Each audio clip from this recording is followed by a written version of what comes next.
Upon leaving ISKCON by Stephen J. Gelberg, 1991.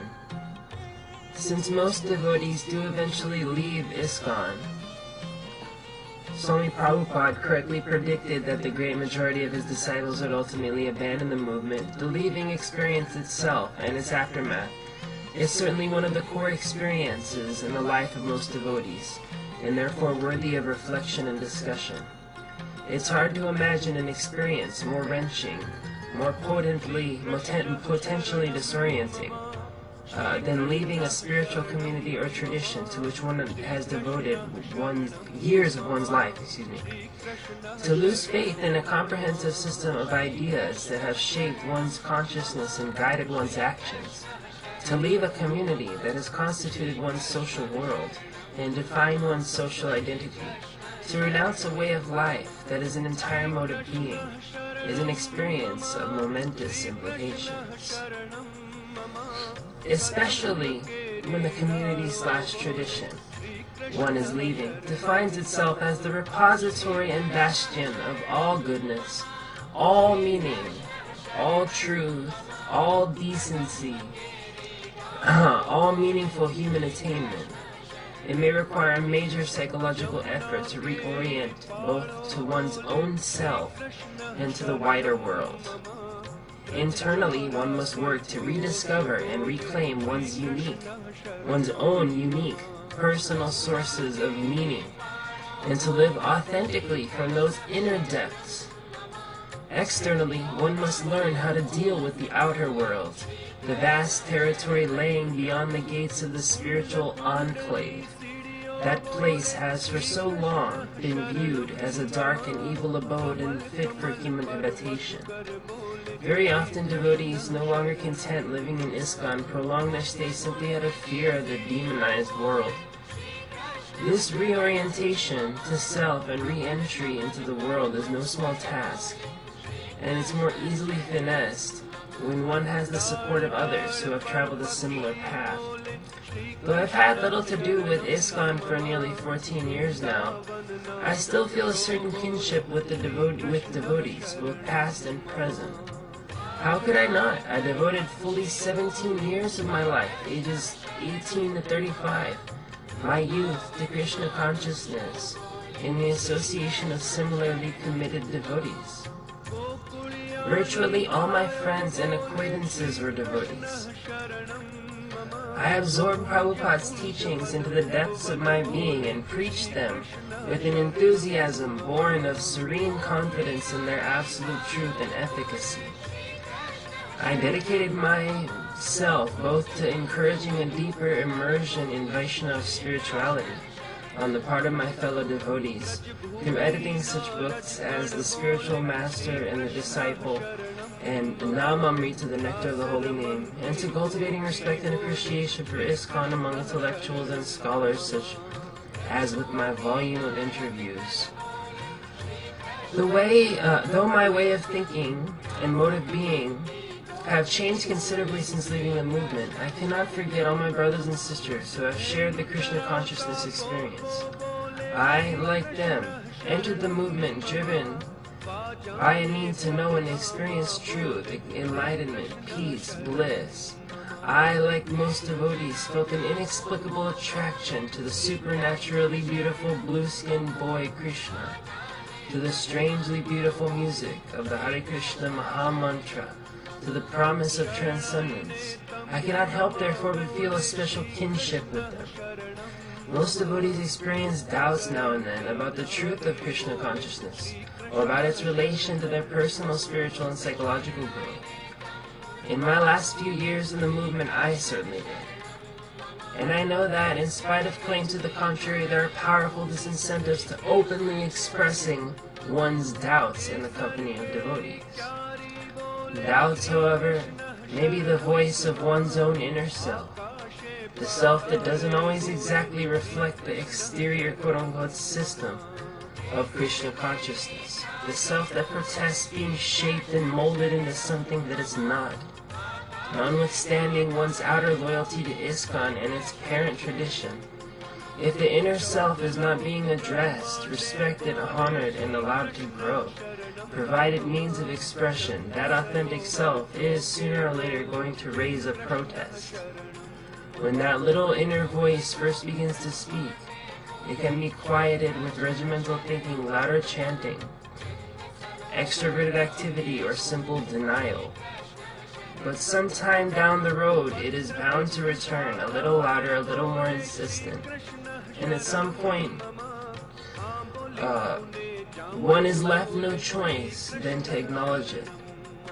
I would like now to address that inner voice and answer it with my own. I have, by the way, no malicious intent in doing so. I am no anti-cultist or any other species of crusading ideologue. I have nothing to gain personally from this exercise except the pleasure of speaking words that I think need to be spoken to old friends and yet friends yet unknown. Allow me to relate some of the reasons why I left ISKCON after so many years of committed service. I've organized my reflections into several sections, which follow.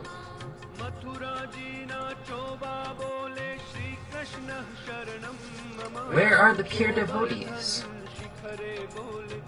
As I think back, it seems to me that the factor that initially set in motion my gradual disillusionment with ISKCON was my growing awareness that, judging by its own criteria for success, ISKCON had quite simply failed as a spiritual movement.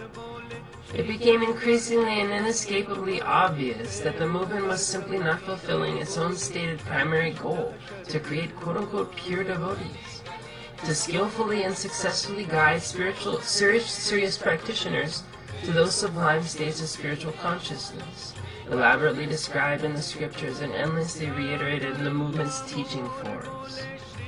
One does, of course, encounter devotees who seem peaceful, content, full of sincere purpose and conviction, high-spirited, enthusiastic, and so on.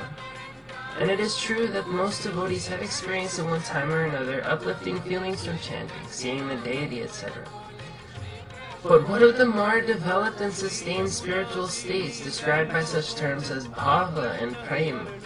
What of the love of Krishna that flows from the depths of one's being, overwhelms the mind and heart, and utterly transforms one into a holy person whose very presence inspires sanctity in others? Is ISKCON actually producing such manifestly Krishna-conscious persons? Need I ask? To account for this embarrassing lack of pure devotees in ISKCON, one is forced to enact a version of quote-unquote the emperor's new clothes. Do the best one can to convince oneself and others that certain high-profile devotees are indeed pure devotees, and proclaim that those who don't acknowledge their status are either not yet advanced enough for such discernment or are envious fools, or alternatively redefine the term pure devotee in such a broad, generous manner as to include the greatest number of devotees possible. Some few highly self-motivated, highly disciplined disciples or devotees do apply themselves to the principles of bhakti yoga and taste the fruits of their efforts.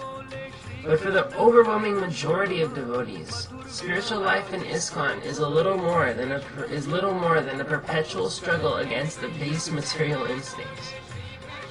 One goes on year after year, hoping that, well, quote-unquote, one day, yes, one day, a far-off day in the future, one magical day, I shall become a pure devotee. After many years in the movement, I came to the conclusion that whatever other successes the movement may enjoy, whatever the proliferation of shaved heads and saris, numbers of temples opened, books distributed, celebrity endorsements procured, in the absence of a creation of highly evolved Krishna-conscious persons, it is all an empty show. Next section, ethical failure and intellectual dishonesty.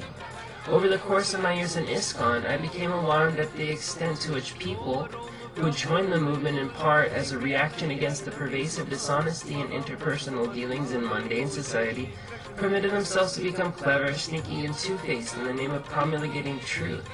However much it may be hard to admit, the ends justifies the means has long been a defining and controlling ethic in the movement, based on the presumption that tricking, deceiving, and cajoling illusion souls to financially subsidize and otherwise support ISKCON represents a higher morality. Devotees are taught to say and do almost anything if it can be justified in the name of preaching. For the new devotee in the street, extracting money from non-devotees through blatant dissimulation, to the most intellectually and socially sophisticated devotee, skillfully packaging ISKCON in such a way as to most effectively win friends and undermine enemies. The ethic of pulling the wool over the benighted eyes of non-devotees in order to save their souls to the same. Though this attitude may appear justified from the point of view of certain self-serving, contrived spiritual ethics, in practice it encourages a fundamental disrespect and superior attitude toward those whom it claims feelings of compassion, and a manipulative, controlling attitude towards those it claims to liberate. Though some of the grosser manifestations of that attitude, of that cheating ethic, have been tempered in recent years, the basic attitude, as far as I can see, hasn't changed, because it's rooted in ISKCON's presumption of moral superiority. I agree with them so much on that one. Another kind of dishonesty fundamental to the movement is an intellectual one. I learned orientation by which one's chief philosophical project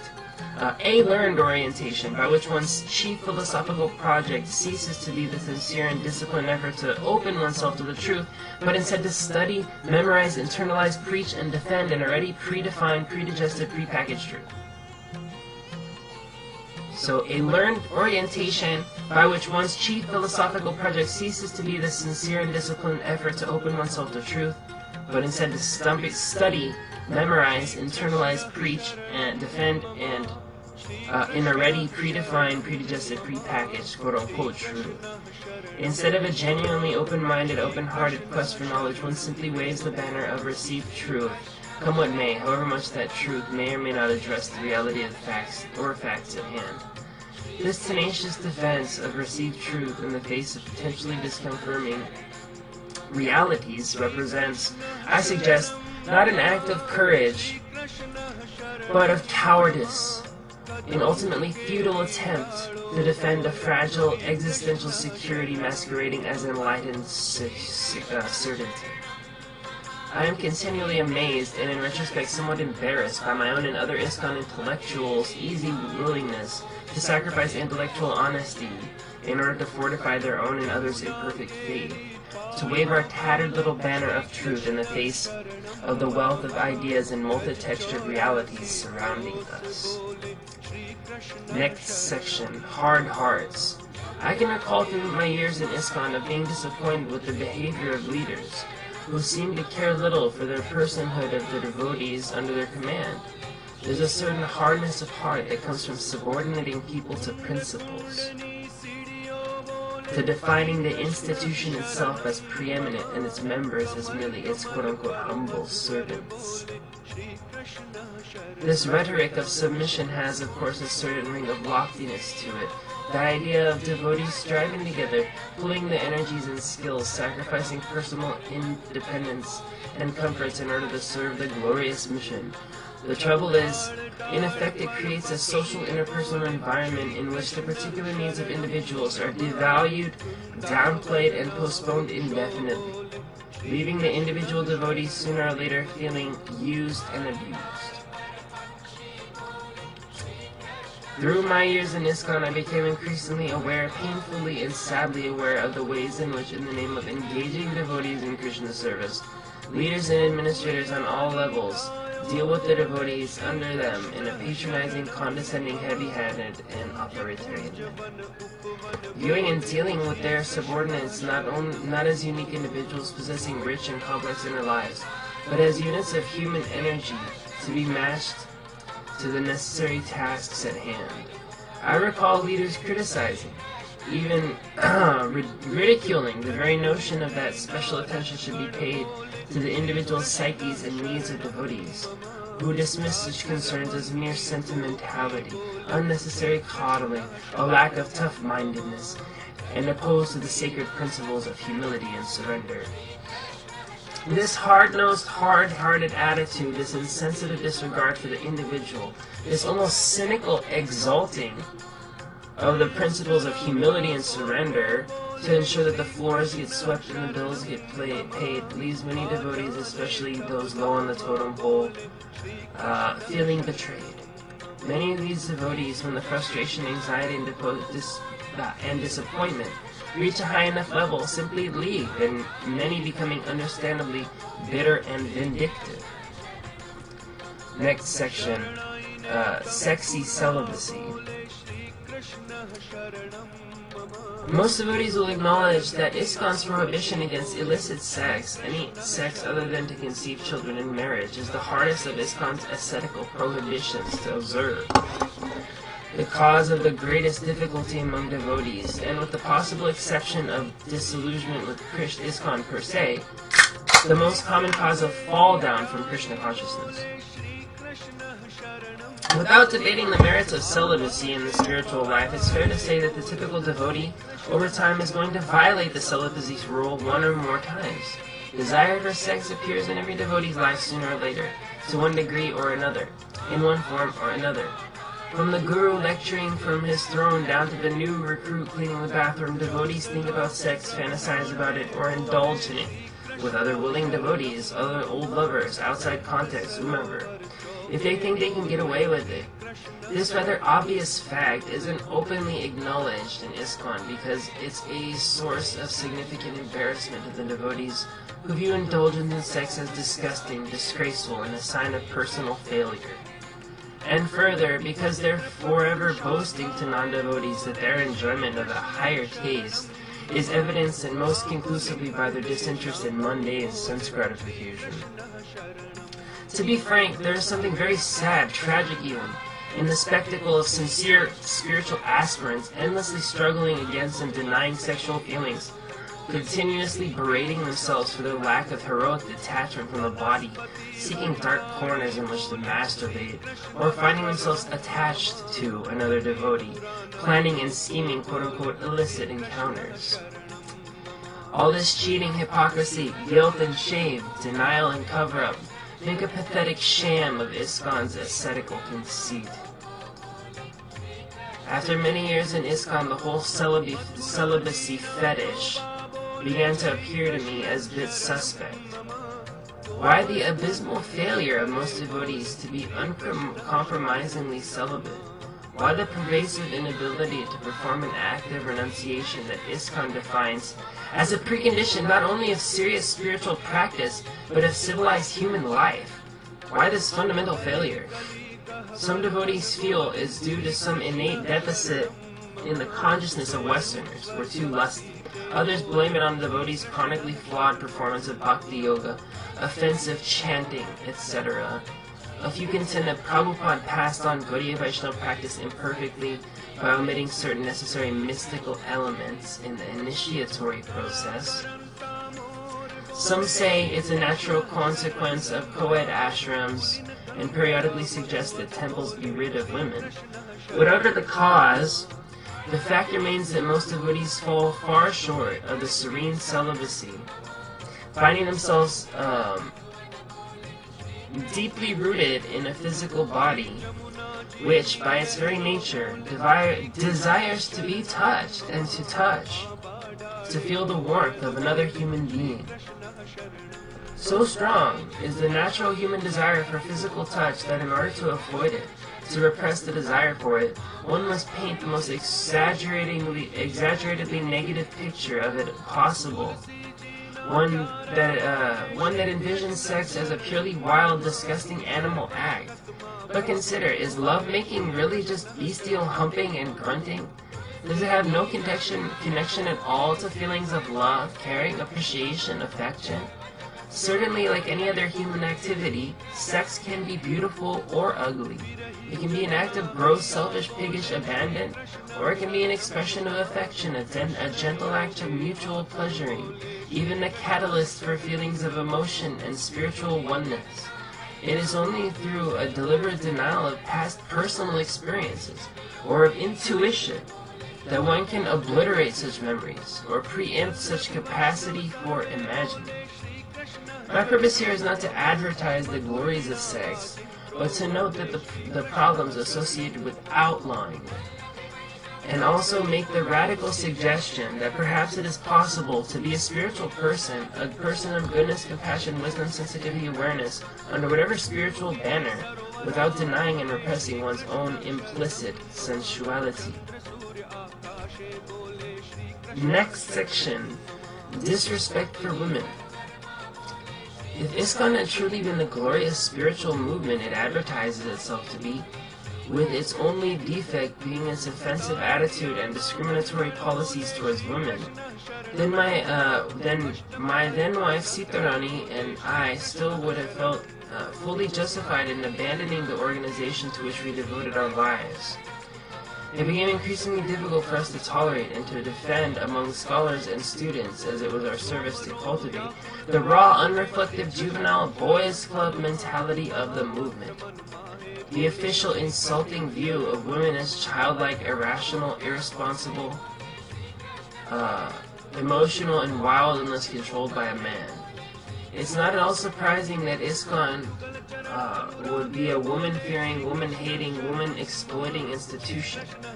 A male-centered religion that defines sex as the enemy of spirituality naturally is going to define the objects of man's sexual desire as enemy personified.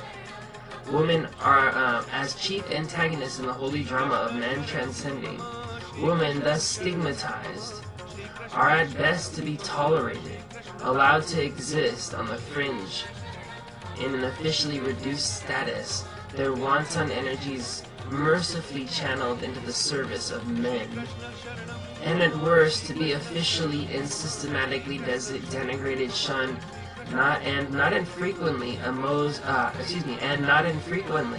abused emotionally and sexually. A movement that can allow a brand new male recruit to feel superior by the sheer fact that he's got a penis, to a seasoned woman devotee who has been refining her consciousness for decades. A movement that can encourage a husband to feel at ease bossing his wife as if he were a Maharaj and she a coolie, as if she were placed on this earth simply to serve and satisfy him, as if Krishna must be pleased by such a display of proper hierarchical dealings between the sexes, is going to invite the ridicules of outsiders as well as incite pangs of conscience in its own thoughtful members. It's a wonder that any self-respecting woman tolerates such attitudes and treatment. And it's to her credit, I suppose, that she tolerates such abuses as to remain connected to the spiritual tradition that she feels or hopes is wiser and grander than that. For a time, Sitarani and I felt content with being liberal on the issue, with lending our weight, for example, to efforts to allow the occasional women to give a lecture, lead a kirtan, or have a vote on the temple board. But we grew tired of struggling to put the best possible spin on the issue when questioned by discerning college students and others, with having to employ our intelligence and savvy in the noble quest of covering up for our organization's unabashedly sexist nature. When we finally left the movement, we felt greatly relieved to have removed ourselves from a social and political environment so determinedly denigrated women and positive feminine principles. ISKCON is, after all, such a positively male institution. All that obsession over power, control, order, hierarchy, protocol, and competition, not to mention all the chest-pounding, martial rhetoric, conquering the senses, destroying illusion, defeating enemies, smashing demons. What of the beautiful feminine qualities of Sri Chaitanya and his followers? What of gentleness, humility, empathy, love, compassion, spiritual protection and nurturance, delicacy of emotion and of interpersonal dealings? While devotees pay occasional lip service to the acknowledged Vaishnava qualities, in practice it's the cherished male qualities of tough-mindedness, aggressiveness, and the power to dominate and manipulate others that the ISKCON establishment promotes and rewards. Coming to the end now, the final section, spiritual depersonalization. The second to the final section. A final factor in my accumulative decision to leave ISKCON was a philosophical one, a growing awareness that however much wisdom and beauty, and this is important, this last part, what he's saying, A growing awareness that however much wisdom and beauty may be found in a particular religious tradition, no one system can speak fully for any one individual. Whatever possible the transcendental origins of the spiritual path, it is passed down through human persons, wise, insightful, saintly persons perhaps, but distinct individual persons nonetheless, having their own distinctive life histories, experiences, temperaments, ways of thinking, feeling, and communicating. Though there was much in Krishna consciousness that I felt deeply meaningful and appealing, I began to realize, slowly, over a long period of time, that short of simply obliterating my own thoughts and feelings, I could not blindly, automatically accept every word of the scripture. Such as, women are inferior to men, thunder and lightning come from Lord Indra, the sun is closer to the earth than the moon, etc. More important than difficulties with particular passage of scripture, however, was my growing sense that there was something unnatural, something artificial and forced, about the very idea of having to completely supplant my own thoughts, reflections, insights, and intuitions about myself, the world, and my own experience with a prepackaged, pre-approved system of ideas and doctrines which, whatever its origins, had evolved through countless hands and been refracted through many minds and sensibilities throughout the centuries. I began to feel, though it took a long time to admit it to myself, that this is an unrealistic and unfair demand to be made upon any of us, however imperfect we may be, because it dishonors the integrity and particularity of who we are in our essential individuality. Amen, man. Amen to that. That is so true. It took me almost a year to realize that, but it's so true. Soak it up if you not realized this yet. Soak that up, because that is the truth. I came to feel that there is something ultimately impersonal about the notion that we are something utterly different from what we presently feel ourselves to be. That our manifest personality is something simply the product of an unnatural illusion state, and that to transcend this felt immediate sense of self, we must submit ourselves to the authority of certain authorized persons for radical re-education, cutting ourselves off more or less from any ideas, influence, or persons that might possibly remind us of the selves we mistakenly felt ourselves to be. Now, whatever the beauties of the spiritual path, there is something slightly ominous about a spiritual system that so utterly and uncompromisingly devalues me as I directly know and experience myself, that would make me doubt and question my every perception, my very sense of reality. A system that would have me submit body and mind to certain authorities about whom I've seen no conclusive evidence of perfection, whose spiritual status is tenuous at best, in light of periodical scandals involving those advertised in ISKCON as perfect and pure. Must spiritual life really depend upon such an extreme act of self-abnegation, such an uncompromising rejection of personal experience? Are truth and wisdom to be so radically abstracted from my own consciousness, the depth of my own being? Is such a turning of a blind eye and deaf ear to my own inner vision and voice really in my best interest? Is this self-denial really humility, a rational recognition of personal limitations? Or is it ultimately little more than a form of self-shaming and self-negation? I began to sense that true spirituality cannot be reduced to a corporate, conformist, authoritarian structure. On the contrary, it honors and trusts the individual spirit enough to allow it to seek its own path, make its own mistakes, find its own way, by listening to its own intuitions and acknowledging the various sources of wisdom that present themselves throughout one's journey through one's life. I realized ultimately that for all ISKCON's talk of freedom, liberation, escaping conditioned modes of being, the prevailing mentality in ISKCON is in fact characterized by a distinct fear of freedom, an anxiety about personal quest, a fear of trusting the moment, of opening to the unexpected, of allowing the mind and heart to remain receptive, curious, vulnerable, and adventurous.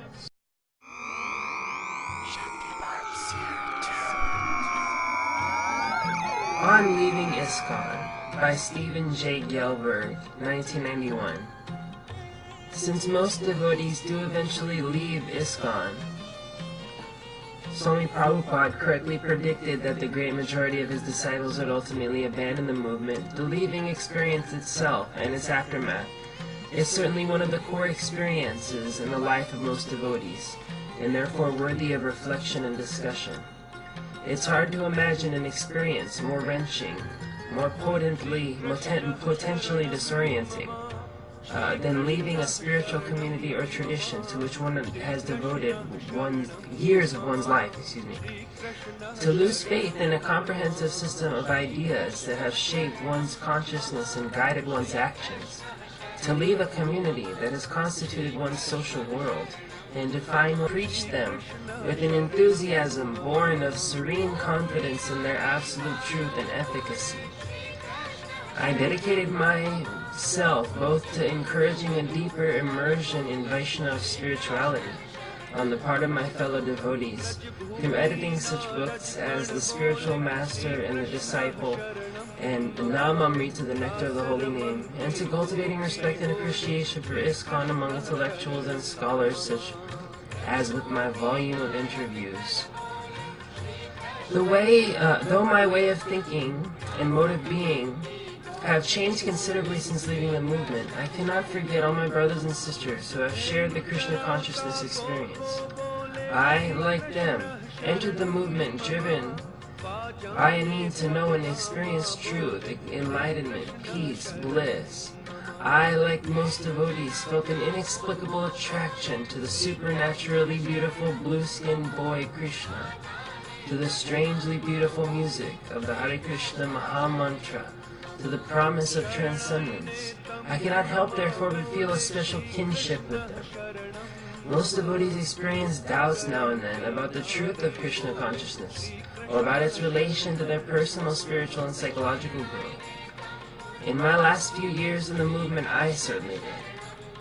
And I know that, in spite of claims to the contrary, there are powerful disincentives to openly expressing one's doubts in the company of devotees. Doubts, however, may be the voice of one's own inner self, the self that doesn't always exactly reflect the exterior quote-unquote system of Krishna consciousness, the self that protests being shaped and molded into something that it's not.